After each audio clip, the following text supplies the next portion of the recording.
जय हिंद। तो आइए आज हम मुग़ल साम्राज्य के बारे में आपको विस्तार से बताते हैं कि कैसे मुग़ल भारत आए, उन्होंने भारत में इतना बड़ा साम्राज्य स्थापित कर दिया। आखिर मुग़लों को भारत आने का निमंत्रण किसने दिया, इसके बारे में पूरा डिस्कशन होगा। तो वीडियो के अंत तक बने रहिएगा, जिससे आपके किसी भी एग्ज़ाम की तैयारी कर रहे हो तो आपका एक भी प्रश्न न छूटे। Babur 1526 AD to 1530 AD। Mughal साम्राज्य की स्थापना बाबर ने किया था। बाबर का जन्म 14 फरवरी 1483 को फरगना में हुआ था। इसके पिता का नाम उमर शेख मिर्ज़ा तथा माता का नाम कुतुब निगार था। मध्य एशिया के अन्य असंख्य आक्रमणकारियों की तरह बाबर भी भारत के धन की ख्याति सुनकर उसकी ओर आकृष्ट हुआ था।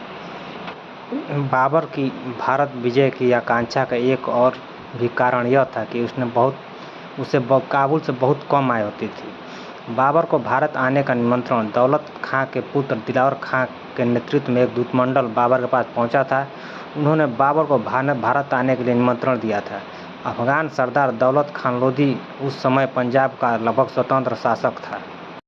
पानीपत के युद्ध ने भारत में मुगलिया शासक का नींव रख दिया, क्योंकि पानीपत के युद्ध में इब्राहिम लोदी की पराजय हो गई। इब्राहिम लोदी ने विशाल सेना के साथ बाबर का सामना किया, लेकिन बाबर के तोप के गोलों के आगे इब्राहिम लोदी की सेना टिक नहीं सकी। इस प्रकार भारत में मुग़ल वंश की स्थापना का श्रेय बाबर को दिया जाता है। इब्राहिम लोदी ने विशाल सेना के साथ पानीपत में बाबर का सामना किया, फिर भी उसकी पराजय हो गई। बाबर 12,000 सैनिकों के साथ सिंध नदी पार किया था।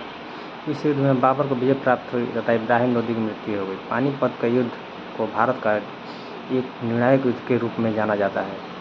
इस युद्ध में लोदी साम्राज्य का अंत हो गया तथा दिल्ली से आगरा तक संपूर्ण क्षेत्र पर बाबर का नियंत्रण स्थापित हो गया। बाबर को दो और कठिन लड़ाइयाँ लड़नी पड़ी।